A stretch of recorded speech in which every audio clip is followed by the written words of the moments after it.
안녕하세요 여러분. 이 시간에는 언약적인 하나님의 사랑에 대해 여러분과 함께 나누겠습니다. 여러분, 하나님께서 인간과 언약을 한다는 것, 그것은 무엇을 의미할까요? 천지 만물의 창조주, 크리에이터이신 하나님, 모든 만물을 소유하신 그분께서 자신이 창조한 피조 세계, 그리고 그 안에 살아가는 미약한 피조물과 약속하신 사건. 여러분, 이건 말이 안 되는 사건입니다. 창조주이신 하나님께서 미물인 인간과 언약을 하시는 것은 주님의 그 전능하심을 엄청나게 제한시키고 비워내는 사건입니다.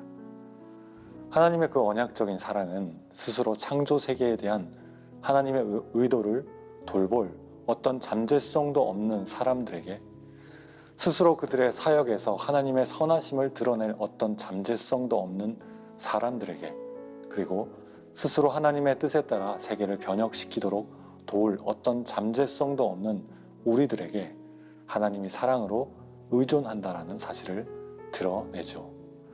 다시 말해 하나님은 자신을 비워냄으로써 인간을 사랑하십니다.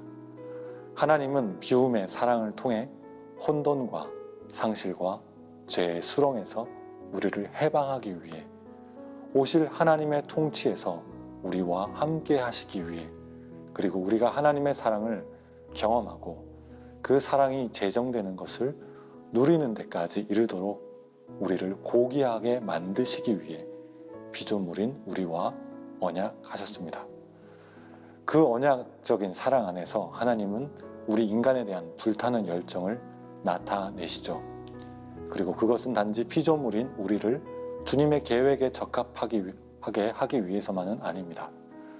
하나님은 그 언약적인 사랑 안에서 창조 세계에 대한 그분의 계획에 우리를 참여시키기 위해 무엇보다 하나님의 그 열정과 의지를 다해 우리를 사랑하시고자 우리와 언약하십니다.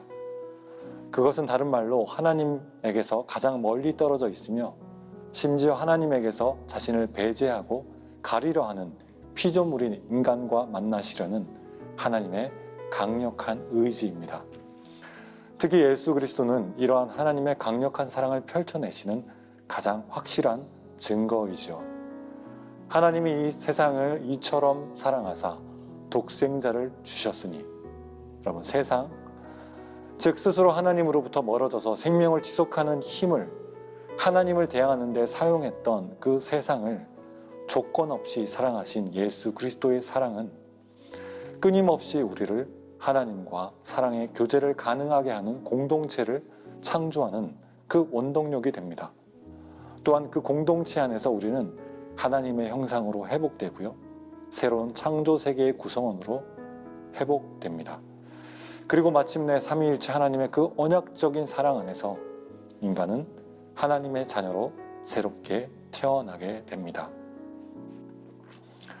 하나님의 언약적인 사랑은 창조 세계에 하나님의 그 놀라운 사랑과 새 생명의 능력을 조건 없이 공유하도록 내어주고 우리를 하나님과 더 풍성한 계시로 인도합니다. 또한 하나님의 그 언약적인 사랑은 그리스도의 사랑 안에서 그 능력을 드러내고 성령의 사역으로 피조물을 충만케 하였죠.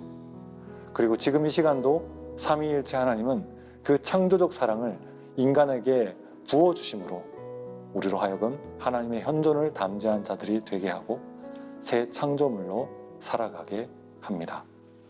이처럼 우리 주님은 인간과 언약하시면서 당신의 그 전능성을 제한하시고 비워내심으로써 그 전능하신 힘과 능력을 오직 한 인간을 사랑하고 복주시는데, 또한 전 인류를 구원하시며 우리를 새롭게 하는데 사용하십니다. 그래서 여러분, 시편 86편의 다윗은 이렇게 고백하죠. 주님, 신들 가운데 주님과 같은 신이 어디에 또 있습니까? 주님이 하신 일을 어느 신이 하겠습니까? 여러분, 우리도 이렇게 하나님을 고백할 수밖에 없죠. 우리 하나님은 이와 같은 분이십니다. 주 안에 사랑하는 여러분, 오늘 하루도 우리 모두 하나님의 언약적인 사랑에 감동하고 반응함으로써 우리에게 선물로 주신 이 삶을 담대히 살아내시길 주님의 이름으로 축복합니다. 감사합니다.